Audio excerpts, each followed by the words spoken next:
Hello and welcome to the Glowface Digital Wellbeing podcast. I am, of course, your host, David Talbot. Thank you, as always, for taking the time to listen to the podcast and to check out the information that I'm putting out on digital wellbeing on a regular basis. It's been a couple of weeks since we've touched base on the podcast. I've been trying to change up the cadence of the content a bit. Admittedly, I think I was going a bit too hard. If anything, I was putting out a bit too much content for everyone to take in, and it seemed to actually be irritating a few people. So just trying to ease back, rethink how I'm pushing content out, rethink about what I'm doing in the content space, and then also how we're sort of talking about digital well-being as well. But I'm still going to be pushing ahead with lots of content, lots of ideas, and really looking forward to continuing to bring you the latest in digital well-being from a research standpoint and from a tips and ideas. Of course, the podcast, as always, focusing on more conversational pieces, on more ideas, and today we are taking some time to talk about the similarities between the digital well-being ideologies and I guess movement, if you want to call it that, and the physical one, physical well-being movement that's been happening for quite some time. And the reason why I want to draw those parallels is because I think both I guess well-being movements, if you want to call it that, certainly have a lot of overlap. And when you start to think about digital well-being in the same way that we've come to think about physical well-being, then I think it starts to become clearer as to where the digital well-being ideas and movement is heading when you look back on the last, I guess, 20, 30 years when it comes to physical well-being. And you think back, again, 20, 30 years ago from a physical well-being standpoint, where were we with gyms, and eating healthy, and where was that ideology at? And you think back, 20, 30 years ago, well, eating cereal for breakfast was healthy. The whole ideas around sugar and the dangers it causes, and I guess the disease and the sickness it can cause if it's overconsumed, has only really come to light in the last sort of 10, 15 years or so. And things like eating clean and eating, unprocessed foods back in the 90s and noughties was still relatively in its infancy. I think with the advent of social media, you've certainly had a lot of people come to the forefront in terms of the health and well-being movement, the physical well-being movement, and it's pretty clear from that now, at least, it's very easy to access information around how to eat better, how to be more physically well, and I think it's from a diet standpoint as well as from a standpoint of building muscle and getting fitter and getting healthier in that way as well. So there's sort of two parts to it. And I guess now it's very clear and very easy for people to understand that, one, if you eat better, you feel better. And two, if you train, if you work out, if you run, if you keep the weight down, if you keep your, body mass down, your body fat levels down, if you, you get to feel better, you get to have higher energy levels, you get to be, dopamine gets released. The benefits of being physically well and eating well are very, very prominent, easy to understand it. There's a lot of people out there talking about it on a regular basis. Whereas on the other side, digital well-being is kind of in the earlier stages of it, right? And you get the same benefits, right? If you learn how to interact with your device in a healthy way, you feel better. You don't feel so controlled by your device. You don't feel the need to hunt for dopamine all the time. You feel more focused. You feel clearer. You're more present with the world. There are a lot of benefits from not going on your device all the time. So, from a how it transforms your life standpoint, we 20 years ago, in terms of going to the gym on a regular basis or eating healthy, it really wasn't that prominent in society. And not to say it's completely prominent, there's still a lot of work for people in terms of eating right and going to the gym and getting healthy and fit in that way to be done. But it's come a long, long way. You think about all the different gyms that are now around. I know that where I live, there's like a gym, every three warehouses around the back where, the industrial sites all used to be have now turned into sort of gym warehouses, and which is great, but just a reflection of the fact that now the industry is growing a lot, and it's clear that there's a demand for people to be physically well and healthy, and also from a dieting standpoint, it's very clear that it's really driven, but I think both are really driven by research from, of being physically active and eating well.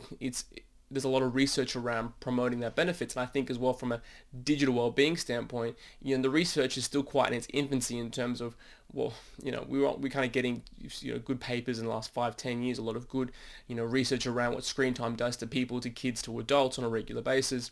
But you look at that versus dieting and health and well-being, you've got 50, 60, 70 years of good research around what exactly that is doing to someone's body by eating processed foods or sugars or whatever it is on a regular basis. So the effects though and the benefits of being digitally well come through in the research. I do a lot of research papers. You see a lot of research that comes out around, people being, depressed or anxious or having social issues by spending too much time on social media or looking at their screens too much. Kids, of course, being unable to focus, kids not learning as well. There was a recent study that came out that said that there was an association between screen time and lost language, lost vocabulary. There's a lot of research coming to the forefront, slowly trickling through, that's going to start driving, I think, the same change to happen in the physical well-being space as it will happen in the digital well-being space too. If you think about it being research driven, research is the reason why a lot of things in the physical space have changed. Why the industry's grown. People can now see that, okay, there's evidence-backed results to eating healthy and staying in shape, and there's evidence-backed results to learning how to manage your screen time, learning how to interact with your phone and your device. And I think that will certainly drive a lot of change needed for the digital well-being space. The other similarity, I think, is the fact that it's a daily process. It's a daily challenge. If you're going to eat right, you have to learn to put in protocols in place on a daily basis. You have to learn to, set up yourself for success. You don't want to be going in the shops all the time and buying junk food. Buy healthy food, put healthy food in your house. You're going to be doing meal preparation so you don't have to go and buy takeaway food if you're feeling tired at the end of the day. You have to control your drives to eat sugar, control the urges to eat sugar. You need to control the urge to eat at certain times and not eat at certain times if you're talking about intermittent fasting. There's a lot of self-control involved on a regular daily basis. The same thing goes for working out. You have to be diligent. You have to get to the gym 4, 5, even 6 times a week if you want to see the results you want to see. And you have to go there, work hard, pay attention, do the work you need to do on a daily, regular basis. And on the other side, if you want to continue to stay healthy, you're probably going to need to go and get massage done, go to a chiro, do a hot sauna or a cold bath to recover. There's a lot of effort involved in staying, healthy, in not overtraining. So it's a daily challenge from eating right. It's a daily challenge from a physical well-being standpoint, staying in shape, and it's a daily challenge from a digital well-being standpoint as well. It's every day we pick up our phones. Every day we have to learn how to control the urge to check our phone. Every day we have to put protocol in place. We have to put distance between ourselves and our devices. We have to learn to not pick it up at certain times. We have to learn to pay attention rather than pay attention to our device. It's a daily challenge when you're talking about physical well-being, digital well-being. And so I think the overlap is very clear. If you're going to eat right, if you're going to stay in shape, and if you're going to be digitally well, you need to focus on these things every single day. I guess on that sort of same idea though, you're going to have some days where you fail. You're going to have some days where you fall short. And I guess you think about it from a dieting standpoint, you're going to need to have cheat days. You can't just not eat junk food all the time because, let's be honest, it tastes fantastic. Most of it does at least taste really, really good. And I'm a huge sugar fan. I got a big sweet tooth. I love chocolate and ice cream. And when we have our cheat days, and I think, in order for you to be successful in staying healthy and well, you need to allow yourself to fail. You need to allow yourself to probably miss a gym session here or two if your body's not feeling like it. Maybe you're just overtired, worked out, burnt out, whatever it is. There's a reason why you can't get to the gym that day. There's a reason why you can't eat healthy and you just kind of want to eat some McDonald's. And, some people are really, really diligent and can get away with not doing it, but you're going to need to have a cheat day. And I think the same thing, again, goes for how you interact with screens.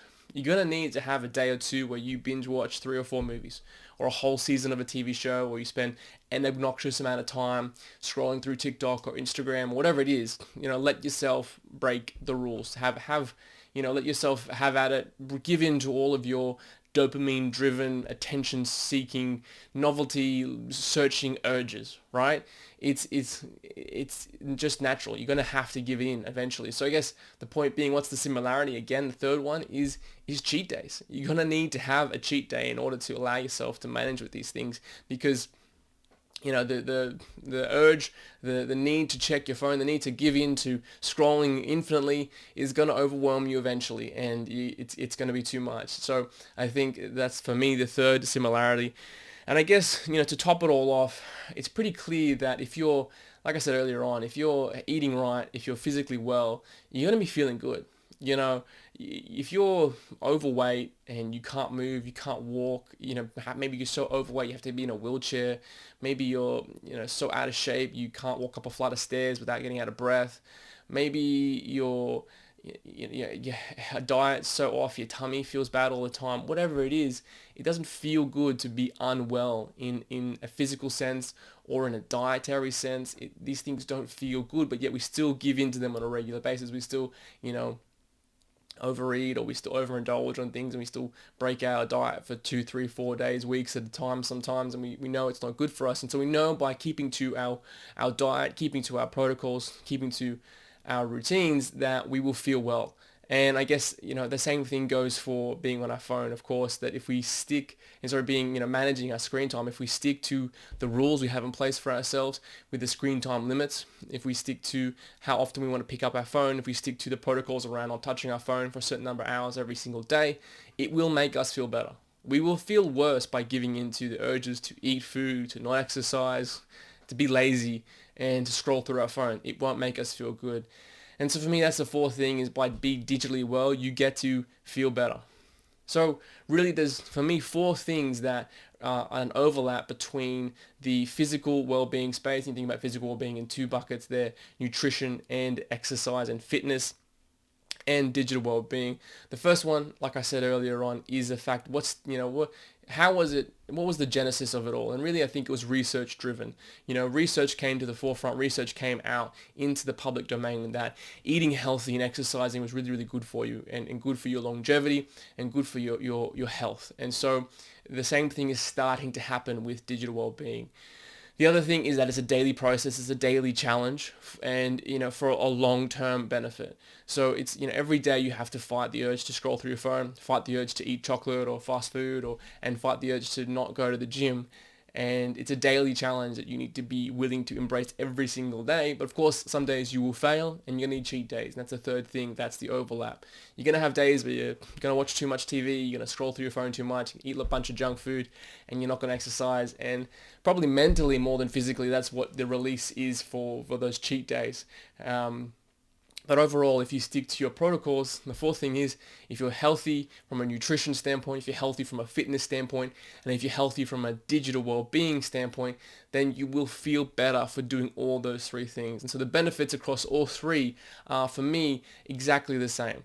At a high level, there's small differences, but effectively overall, the goal is for all those three things: by eating right, by exercising, and being digitally well, you learn to feel better. You start to feel better because of doing those things. So I'm going to be drawing a lot on the parallel between the digital well-being space and the physical and dietary space as well, because I think they're really good comparisons to make.